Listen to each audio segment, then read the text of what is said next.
कांदे बटाट्याची जाळी जर अशी नव्यासारखी चकाचक करायची असेल तर मी एक ट्रिक सांगणार आहे। एकाच वस्तूपासून मी ही जाळी अगदी नव्यासारखी काढलेली होती।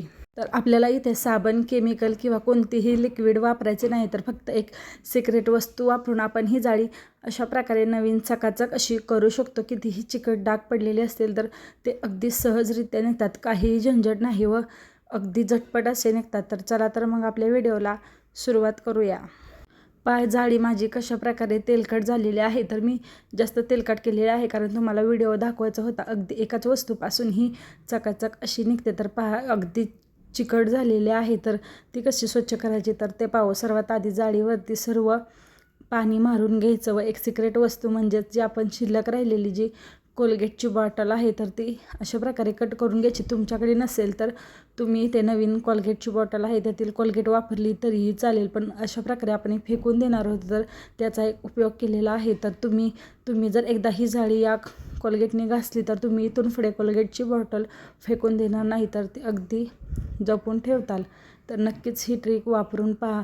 फक्त कोलगेट लावूनच आपण ही जाळी चकाचक अशी स्वच्छ करणार आहे। तर पहा, मी सगळीकडे हाताच्या साहाय्याने याला कोलगेट लावून घेतलेले आहे व सुरुवात खालून करायची म्हणजे वरती लावेपर्यंत खाली कोलगेट मुरली जाईल। त्यानंतर शिल्लक राहिलेली कोलगेट अशा प्रकारे ताराच्या घासणीवरती घेतलेली आहे व छान अशी घासून घेत आहे। अगदी झटपट अशी ही जाळी स्वच्छ अशी निघते। तर पहा किती छान अशी चकाकत आहे। तर अजिबात आपल्याला याला साबणही लावायची गरज नाही, तर घासणीवरती शिल्लक राहिलेली कोलगेट पुन्हा घ्यायची व पुन्हा घासून घ्यायची। अशा प्रकारे बारकी जी कडाची जाळी आहे तर तीही स्वच्छ अशी एक एक करून एक हात मारून घ्यायचा म्हणजे पटकन निघते। ती जास्त काही एवढी तेलकट होत नाही, पण जी वरची साईड आहे तर ती जरा जास्त तेलकट आहे, त्यामुळे ती घासायची अगदी झटपट होते।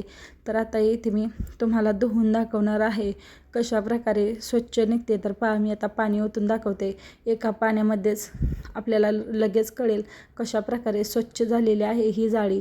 तर नक्की ही ट्रिक वापरून पाहावं। तुम्ही याच्या आधी अशा प्रकारे जाळी क्लीन केली होती की नव्हती तेही मला कमेंट करून नक्की सांगावं। असेच माझे क्लिनिंगचे व्हिडिओ पाहण्यासाठी चॅनेलवर जर नवीन असाल तर नक्की सबस्क्राईब करा। पाहू शकता अगदी चकाचक अशी ही आपली जाळी निघालेली आहे। कोरडी करून घ्यायची किंवा मग तुम्हाला लगेच कांदे बटाटे भरायचे नसतील तर एक उन्हामध्ये 5 ते 10 मिनटं कोरडी करून घ्यायची। तर मला लगेच भरायचे होते म्हणून मी पुसून घेतले। तर पाहू शकता अगदी नव्यासारखी ही माझी कांदा बटाट्याची जाळी निघालेली आहे। कितीही जुनी जाळी तुमची असेल तर अशा प्रकारे नक्की घासून पहा, अगदी नव्यासारखीच चकाकेल। तर कसा वाटला व्हिडिओ तेही मला कमेंट करून सांगा। असेच नवनवीन व्हिडिओ पाहण्यासाठी चॅनेलला नक्की जॉईन व्हा। तुम्हाला असेच क्लिनिंगचे नवनवीन व्हिडिओ पाहता येणार आहेत। धन्यवाद।